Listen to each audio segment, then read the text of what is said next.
All right, today I'm here with Hank Molinengo, who, based on, I got a little bit of bio from you before we met, which is rare. I haven't actually get that very often.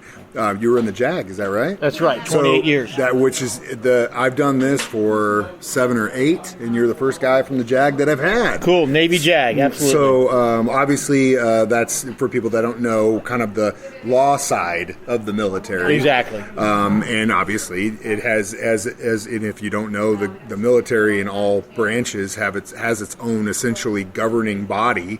And let's start at the beginning. Why did you go into the military? So let's go back to 1979, the Iranian hostage crisis. And it's ironic, President Carter just passed away, and they're going to bury him tomorrow. And during Jimmy Carter's administration, the Iranian hostage crisis, they took 52 Americans hostage in Tehran in our embassy. I was a second-year law student at Catholic University Law School in Washington, D.C. I'd always felt an urge to serve, but never could quite pull the trigger and do it. And when that happened, I said, you know what, I want to do something. So 1979, remember, our country was a lot different then. The military was not well thought of. People were still caught up in the aftermath of Vietnam and how poorly Vietnam veterans were treated. And so the military is not appealing to a lot of folks. So I remember calling the Navy recruiter, and I said, this is the deal. I'm at Catholic University Law School, which is an okay law school, but it's not Harvard or Yale, let's be honest. I was 94th out of a class of 159, and I said, would you guys even consider me? And they said, absolutely. We are dying for judge advocates. Can you pass the physical? So I could probably pass the physical. So they saw my grades were halfway decent, and they accepted me. So I raised my right hand on June 24th, 1980, and went in the reserves, served in the reserves until around May of 1982, and then went on active duty. And on active duty, I spent a lot of my time on the East Coast. I was commanding officer of the Naval Legal Service Office on Guam, which is the only time I ever went to PAC Fleet. I spent most of my time in Land Fleet, and that's what got me going. Was the Iranian hostage crisis. And, wow. Yeah. That's incredible. We all have our reasons, but that's cool. And then, so you were already in law school, so you're already going to be. I was going to law school. Before you went to the military, what kind of lawyer did you want to be? I wanted to help people. So my dad was a bricklayer. Okay. Had a tough time his whole life, was unemployed about 50% of the time. We're Italian, as you might be able to tell from my last name. My mom just would not refuse to work out of the home, old-fashioned family, old school. And we had always been hurting financially and so on. And I said, my father wanted me to become a professional person. And I told him, I wanted to help people. So in the beginning, I thought I would help people most by being a consumer lawyer, or just basically hanging a shingle and just trying to help folks with various problems. But when this went down in 1979, and frankly, the economy in 1979 was terrible. It's not good now. A lot of people are suffering now. But in 1979, interest rates were 11% and unemployment was 12%. The misery index is 23%, which is one reason why Ronald Reagan got elected, okay? One of many reasons. But unemployment and interest rates were so high, the nation couldn't function. I mean, it was miserable out there. So hanging a shingle was not an option back in 1979, 1980. I'm grateful the Navy took me, and once I went in the Navy, it was what I was always meant to do. I'd still be in the Navy now if they'd have me. Yeah, so that's a good attitude to have. Yeah. And that's also, I think, very important for people to understand that for us, those of us that find that calling, whatever that is, whether it's being a DJ for a radio station or a guy in the JAG in the Navy, having the mentality that if I won the lottery, I'd still be here tomorrow. Means that you found what it is you were looking for. Because I'd say the same thing. I've said it a million times. If I won the lottery, no one would know about it. I'd just show up to work, and I'd have a lot less stress in my life, obviously. But I love what I do, so that's why I do what I do. So that's awesome. Super. You're a lucky man. I'm very lucky. So obviously you retired. I served 28 years. I'm going to take just a second. I started off in Norfolk, Naval Legal Service Office, Norfolk, and I rode every single ship I could get my hands on. I went to sea on the Dwight D. Eisenhower, the USS America, and the USS John F. Kennedy. I would do courts-martial, administrative discharge boards, and I would also do legal assistance for sailors on board ship. And when the occasion presented itself, I provided international law advice. Fast forward, I did that for 3.5 years, and then in 1986, I was assigned to Commander Amphibious Group TWO. And the way we were organized back in the late 80s was to stop the Russians in the GI-UK gap. And again, this is ironic.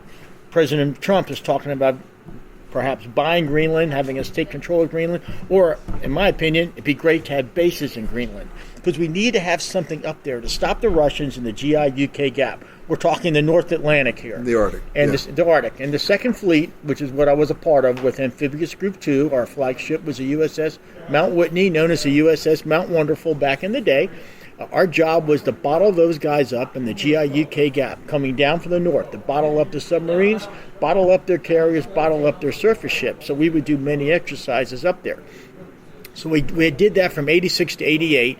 Our other mission was to stop drugs from flowing into the country, and we did a lot of time in the Caribbean and so on. We only went in the Mediterranean one time because there were other battle groups and other amphibious groups to handle issues in the Mediterranean with the Russians. So I did that till 88, and then I was the lawyer for the patrol squadrons. I was a lawyer for Commander Patrol Wings Atlantic. Those are the P3s. Those are the sub-hunting planes. Because even though the wall fell in 88, things were still serious with the Russians. We needed to be able to find their submarines. And so I did that for 3 years. And then after that, I went to postgraduate school. And after postgraduate school, I got involved in management, assigning guys to different jobs. And I was commanding officer on Guam. And then I was the lawyer for the submarine force from 96 to 98. Commander Subland, Commander U.S. Submarines Forces, U.S. Atlantic Fleet, who was the most senior submariner.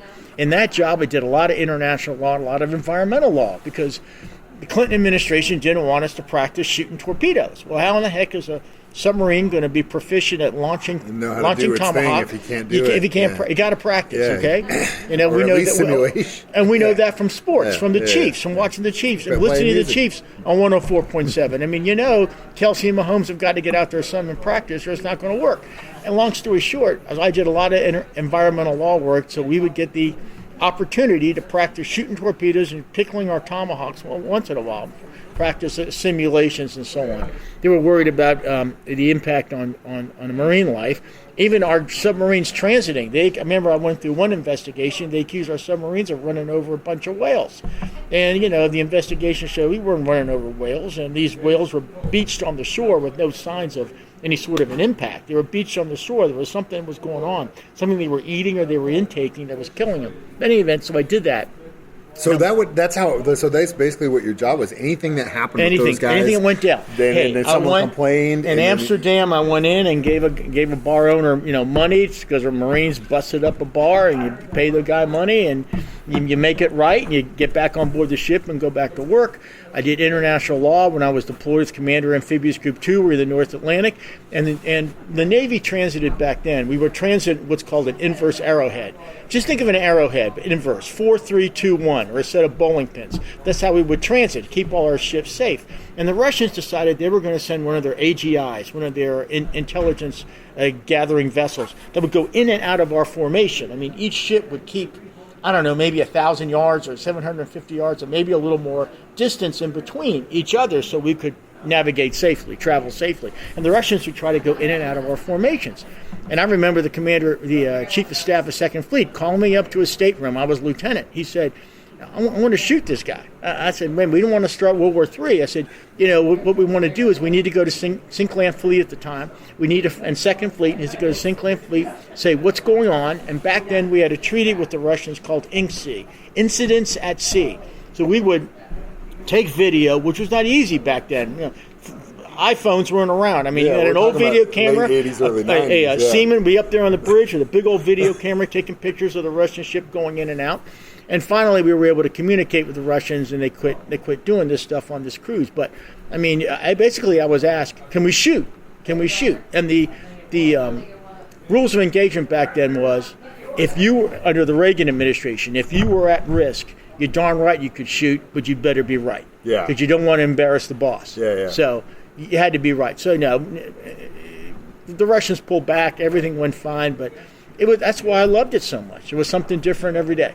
Then you saw all kinds of stuff. Then I was in the Pentagon 9/11, got my butt blown out of there. I'm no hero. Repeat, I'm no hero. If the plane hit the Pentagon at 12 o'clock, my office was at 4 o'clock, or 5 o'clock.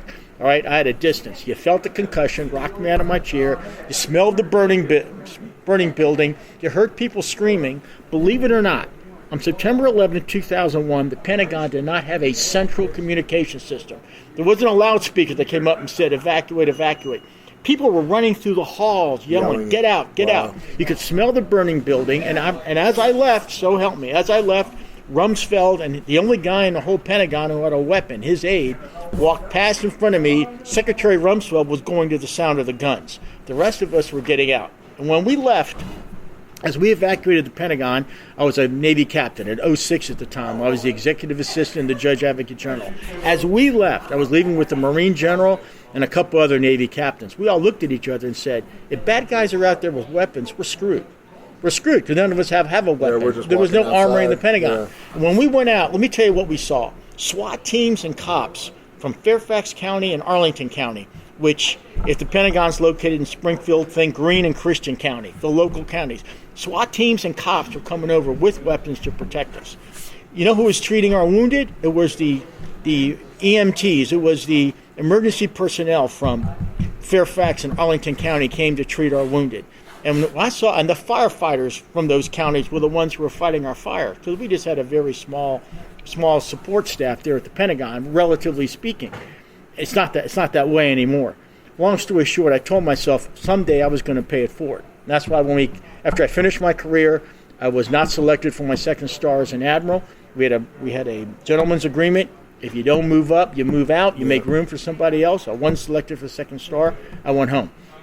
And I retired. And I was a senior associate dean at George Washington University Law School for about 12, 13 years. And then decided we were going to move to Springfield. This is where my daughter, son-in-law, and 5 grandkids are. Okay. She's our only kid. That's how we got here. But when I got here, I said, I'm going to pay it forward to first responders and vets. And that's why I'm a part of Wellness for Warriors. Tell me about that. So Wellness for Warriors is a nonprofit that's supported by Cox Health Foundation. Our mission is to provide health and wellness information and support to all veterans and all first responders. Now, none of us, obviously, I'm not a licensed clinical social worker or a psychologist. I've been trained in mental health first aid under Community Partnership of the Ozarks and QPR, question, persuade, refer, meaning I think I can talk to you and figure out there's something more here than the fact that the Chiefs didn't win on Sunday. We got some serious problems. And we try to get you help. And so we try to get you help either with a psychologist who works with us, or oftentimes when we talk to folks, their health insurance will cover it.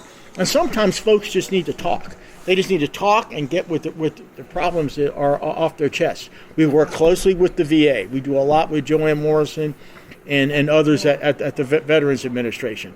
Drew Hall is the other person we work with. We try to reach out to folks in Branson, folks in Springfield, folks anywhere, vets and first responders anywhere. The vets can receive help through the Veterans Administration in most cases.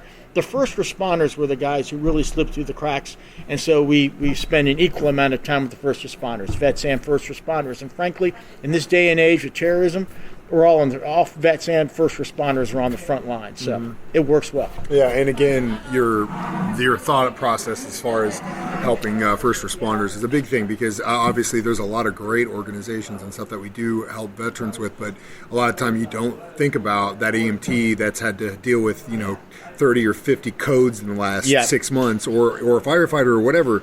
And I've known plenty of career firefighters that at the end were just completely wore down because eventually, and nowhere to go. And so I think that's extremely valid. If someone wants either to get help or find out how they can help, where do they go? You got a website or a social? Okay. So here's my answer would be: we have a website, Wellness for Warriors website. If you go to that website, there's a contact me. You can click there and do it. You can click there and get a hold of us. Also, you can go to Cox Hospital. You call Cox Hospital, say we want Wellness for Warriors. They will vector you to the Emergency Management Department, which is who we're under now. We train all of Cox's new recruits in the Emergency Medicine Department every other Wednesday. They have new recruits. I'm there providing training, basically telling them these are the things to watch out for. If you see your people or if you're feeling these types of issues, let your chain of command know we're here to help. On the veteran side, We work closely with VA, but also our goal is to sit down and talk. We have a great Facebook page, and we have a Facebook Live presentation every single Friday at 9 o'clock. You can see me live with the guest, and we talk about various aspects of wellness, from financial wellness, mental and emotional wellness, physical fitness type wellness. We have registered nurses come in and talk about other things. Substance abuse folks come in and talk. That's what we do.